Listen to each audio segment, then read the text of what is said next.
De guerre là, par Pierre Linglet, aux éditions L2B, édite de Buffrénil. Extrait. La ronde disparaissait au coin du boulevard de cette ville que je ne connais pas. Pour y venir, mon père m'a laissé conduire. Avec son nom d'oiseau, respirant la liberté, la ronde est la première voiture de la famille.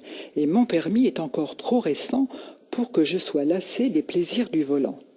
À midi, nous avons mangé dans un modeste restaurant de cette ville dont je ne connaîtrai rien d'autre que la caserne, où je passerai une seule nuit.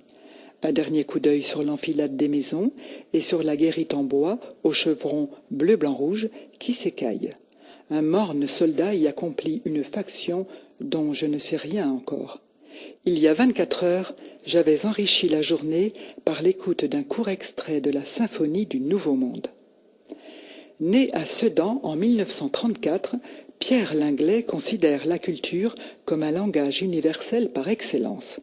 Jeune homme, il a fait un voyage dans les ténèbres, puis avec les années déroulées, la musique et l'écriture chevillées au corps, l'auteur a enfin pris la plume pour raconter. Des situations singulières, dramatiques et passionnées, avec un style naturel, alerte et plein d'humour.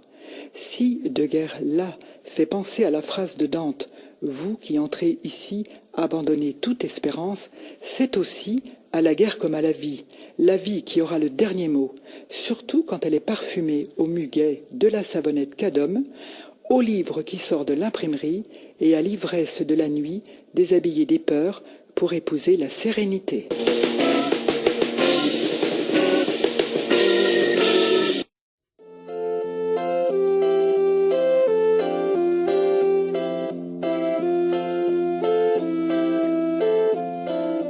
Violon d'automne. Par Pierre Linglet, aux éditions L2B, extrait de Petit Texte.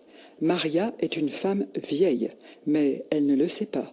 Elle ne le sait plus. Elle ne sait plus grand-chose, Maria. La chance d'une belle journée, la présence du soleil affirme une preuve de vie, de sensation, car tous ces vêtements gris, froissés, peut-être salis par un trop long usage, Maria se laisse envahir par la vigueur des rayons, comme par une caresse amoureuse, sans retenue.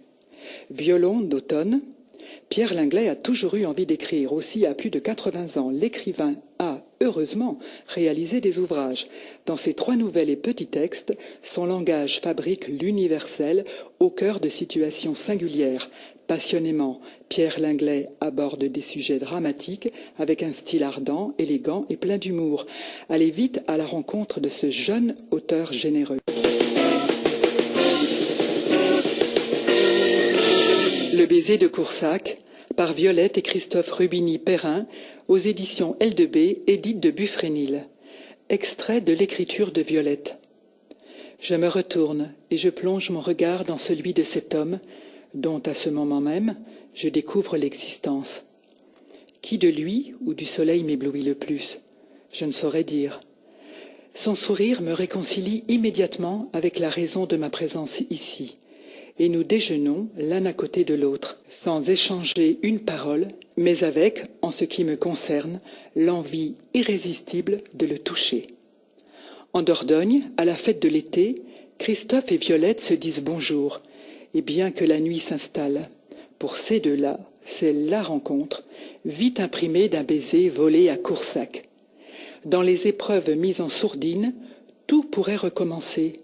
Hélas, Violette est atteinte d'une maladie très agressive. Elle ne sait pas si les choses vont bien se passer, mais elle espère qu'elles auront un sens. Le temps presse. Son mari, Christophe, va l'accompagner au plus près dans sa quête thérapeutique. Peintre et art-thérapeute, Violette écrivait comme on sème des petits cailloux. Christophe a rassemblé les notes de sa belle, la fille aux yeux d'or, puis il a pris la plume pour répondre à l'auteur Violette. Écrit à 4 mains, le baiser de Coursac est un voyage déroulé humblement, dans l'exaltation de la vie et son inévitable obscurité.